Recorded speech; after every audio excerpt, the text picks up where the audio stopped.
Hello everyone, this is Dr. Zhao. In this video, you will learn sourcing intelligence, specifically how to set supplier selection criteria. To succeed in sourcing, you must first know about yourself, such as your needs and goals, and determine supplier selection criteria accordingly. You must also know about the suppliers by market intelligence, bargaining power analysis, and supplier analysis, to be discussed later. Sourcing intelligence is all about research on yourself and your suppliers. The objective of sourcing intelligence is to identify and select the right suppliers and their offerings, support better negotiation and bargaining with the suppliers. In the process of new supplier development and new products and services procurement, quoting and slightly modifying an ancient Chinese proverb, knowing yourself and your suppliers, you'll never lose a bargain. The ideas and methodologies can be best demonstrated by an example: iPhone's global supply chain. iPhone's manufacturing activities are completely outsourced. Among the suppliers, Samsung Electronics played an important role in CPU and flash memory. A great sourcing led to fabulous results. In the case of iPhone, Apple's profit accounts for 56% of the revenue, while Korea's profit, mainly Samsung Electronics, is 4.7%, and China's labor cost for assembly is only 1.8%. Meager profits drove Samsung downstream to compete heads-on with Apple. For Apple, the question is how to continue the success. Apple must decide whether to continue using Samsung as a supplier for critical components such as CPU and memory, or find new suppliers. Meanwhile, the supply market is changing constantly, with many new suppliers emerging.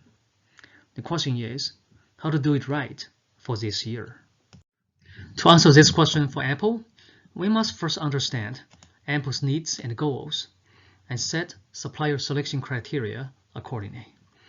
We should use the methodologies of enterprise ranking, industry trend, and competition positioning to understand Apple's strengths and weaknesses, and thus the firm's strategic objectives and priorities. Let us first get an overview on the IT industry for the US, Korea, Japan, and Taiwan in fiscal year 2020. Looking at the 20 largest IT companies, it is interesting to note that 15 of them are hardware-based companies, and only 5 are software or IT services focused. Apple and Samsung are the top 2 companies in total revenue. However, Samsung Electronics is much more diversified than Apple because it is involved in consumer electronics, household appliances, technology hardware, and semiconductors, and so on. Let us look specifically at the technology hardware and peripherals sub-industry, which includes providers of smartphones like Apple. The industry trend analysis shows that up to the fiscal year of 2020, this sub-industry is increasing and stable in the US. Comparing US, Korea, and Japan, US is the largest in both revenue and profits. Korea has the most fluctuated profits, and Japan is the smallest in both revenue and profit. However, US has the lowest proportion of profitable enterprises. That is the highest percentage of companies losing money. Looking at the Standard Poor's 500 US IT companies, including both hardware and software companies, Apple is leading the way in the total revenue, but not in the profit, because its operating profit margin is clearly lower than Microsoft, Facebook, and many other IT firms. Looking at the profitability from a different angle, that is operating profit versus total cost, we can make the observation more clear. Apple spent twice as much as Microsoft in fiscal year 2020, but had a lower operating profit in dollar value. That is, Microsoft made more money with net cost in year 2020. We also note that Google is below the average level.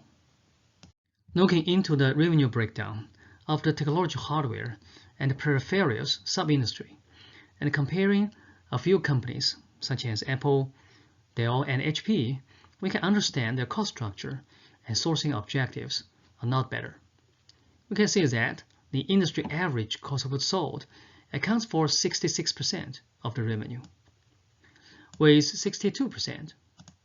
Apple is doing better than the industry average, but its cost of goods sold, especially purchasing cost, as Apple does little manufacturing by itself, is still the major cost driver. In comparison, HP has a more urgent need to work on its sourcing and manufacturing, as its cost of goods sold is more than 80% of the revenue. The main issue of Dell is its sales, general, and administrative cost, which is almost twice as much as the industry average. Dell's cost of goods sold is also on the high side. So Dell needs to work on both cost of goods sold and sales, general, and administrative cost. To avoid stockouts and revenue loss, Apple also needs flexibility and responsiveness from the suppliers, so they can quickly scale up their production according to Apple's demands. In general, sourcing critical components requires suppliers' continuity, capability, and cost. Sourcing leverage items requires cost and quality. And sourcing bottleneck items requires capability and continuity. Thus, for CPU and memory, clearly critical items, Apple would need suppliers that are capable, inexpensive, financially robust, and responsive. In summary, CPU supplier selection criteria for iPhone should have the following four aspects. First, regarding capability, the supplier should be innovative, technologically capable, and has sufficient manufacturing capacity and quality. And second, regarding cost, the supplier should offer a good price to Apple, and despite this price, it can still make a good profit, so it can sustain that good price. In addition, it would be ideal if Apple also has more bargaining power than the supplier. Thirdly, regarding continuity, the supplier should have a rock-solid financial health and can be flexible and responsive to demands. And finally, the supplier should not leak sensitive information, such as trade secrets, or become a potential competitor.